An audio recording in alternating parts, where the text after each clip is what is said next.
single day. I'm gonna make something great. E aí pessoal, tudo bem com vocês? Professora Cássia por aqui. Vamos falar sobre mais um tema hoje? Beleza, e se o tema fosse o consumismo e necessidade de manter as aparências? É um tema muito bom para ser discutido e pode cair em qualquer concurso e até mesmo no Enem, né? Haja vista que o Enem tem desconstruído aquela ideia de que a gente só vai falar sobre problemas sociais, né? Então, ano passado foi sobre questão de algoritmo, de dados, então, mais um tema para a gente pensar aí, tanto em questão de concursos militares, concursos públicos e até mesmo no Enem. Beleza, eu fiz algumas anotações aqui para a gente discutir um pouquinho esse tema. E daí, dado ele, né, o consumismo e necessidade de manter as aparências, o que eu poderia colocar como tese, né? Lembrando que a tese é o posicionamento do autor frente ao tema. Tese é diferente de tema, ok? Você não pode repetir o tema ali na sua tese, você precisa se posicionar. Bem, eu fiz um rascunho aqui e colocaria como tese que tal problema causa transtornos familiares e financeiros, né? Todo mundo sabe aí o quanto que a questão financeira afeta uma família, né? Em todos os setores, seja porque você está devendo muito, ou seja porque você tem muito dinheiro até, sempre vai haver um impasse aí, né? Pessoas que se aproximam por interesse ou outras que se afastam porque vê que muitas vezes a gente está na lona, né? Vamos dizer assim. Então, as questões financeiras realmente são um problema aí para muitas famílias.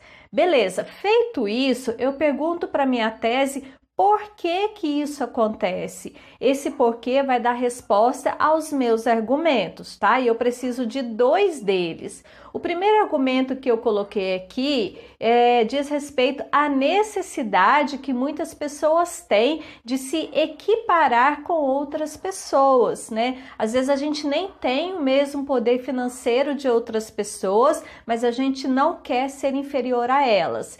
Eu vejo isso nessa onda adolescente que tá aí, né? Todo mundo com iPhone, e olha que iPhone não é um celular barato, né? O celular em torno de R$ 4.000, mas os filhos estão pedindo eu quero iPhone, porque minha amiga que tem iPhone. Eu digo isso porque também eu já sofri isso, tenho uma filha adolescente em casa. Então a gente percebe como que isso afeta, né? A influência do outro afeta também a minha vida, o poder que o outro tem também afeta a minha vida, tá? E como o desenvolvimento 2, eu coloquei aqui que, na verdade, as pessoas causam, na verdade, elas se deixam influenciar porque elas são influenciados digitais, e nisso daí a gente coloca muito o poder da mídia, né? A persuasão que a mídia tem sobre muitos de nós, né? Seja em meios eletrônicos, seja em meios tecnológicos como a televisão, né? Então, o poder que a mídia tem. Muito bem, e o mais importante que vem agora, né? Quais argumentos eu vou utilizar para justificar, aliás, quais repertórios eu vou utilizar para justificar meus argumentos? Então, eu fiz uma listinha aqui com 5 repertórios para vocês aproveitarem. O primeiro deles diz respeito à Revolução Industrial, né? Esse boom, na verdade, começou, vamos dizer assim, de uma forma bem tímida lá na Revolução Industrial, e depois com a questão da globalização, que seria o segundo argumento, o segundo repertório aí nos anos 2000, isso explodiu e tem explodido cada vez mais, tá? Como uma terceira ideia, eu coloquei o filme Os Delírios de Consumo de Beck Bloom. Tem na Netflix, vocês podem olhar, muito interessante. Ela contempla, inclusive, os dois argumentos, tanto a necessidade de se equiparar a outras pessoas, quanto ao influenciado digital, tá? O mesmo filme contempla os dois argumentos aí. Coloquei também a questão, a ideia de Karl Marx, né, que diz respeito e trazendo a filosofia para o meu contexto, que todos os equipamentos, na verdade, eles possuem uma obsolescência planejada. O que que isso significa? Que eles têm data de expiração, né? Tudo já é programado para expirar. Então, nesse contexto, o meu ato de consumismo ele se torna muito mais intenso. E também coloquei mais um sociólogo, aliás, hoje foi um filósofo, agora um sociólogo que eu venho trazendo, o Bauman, que fala sobre vida líquida, né? E nessa questão ele diz que o homem é um eterno insatisfeito. Além disso, ele traz uma outra citação que eu gostaria de dizer para vocês, que é a seguinte: a arte do marketing consiste em impedir que os desejos dos consumidores se tornem completamente realizados. E aí vai ao encontro da ideia de Karl Marx, né, que diz que devido a essa obsolescência planejada que nós temos aí, nós somos uns eternos insatisfeitos. Precisamos em todos os momentos estarmos rodeados por consumo, né? Haja vista a minha necessidade tanto de equiparar com outras pessoas, quanto a minha necessidade física de ser influenciado pelo marketing e, portanto, dever, né? Ter o dever aí de consumir.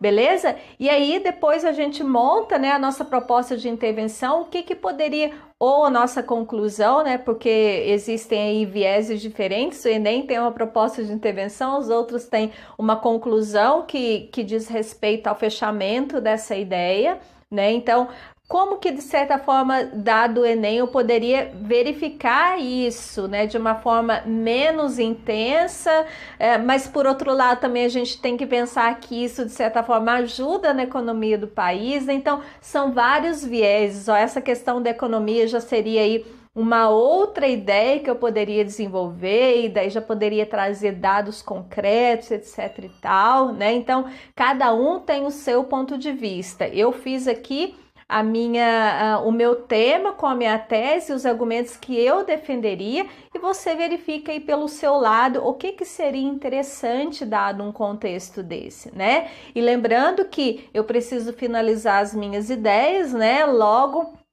quem que vai ser, de certa forma, o responsável por efetuar essas manobras aí para que esse consumo deixe de ser um consumo desenfreado, como em muitos casos, e se torne um consumo equilibrado, que na verdade é isso que a gente busca, né? O equilíbrio. Quem seriam os agentes responsáveis por manter esse consumo equilibrado e não desenfreado? Haja vista também a harmonia aí das famílias brasileiras, que já foi dito lá na minha tese, e eu preciso retomar essa ideia. Beleza? Deixem aí os comentários de vocês, compartilhem esse vídeo e deixem o seu like também para que o YouTube possa nos ajudar e, consequentemente, ajudar você, ok? A gente se vê no próximo vídeo. Tchau, tchau!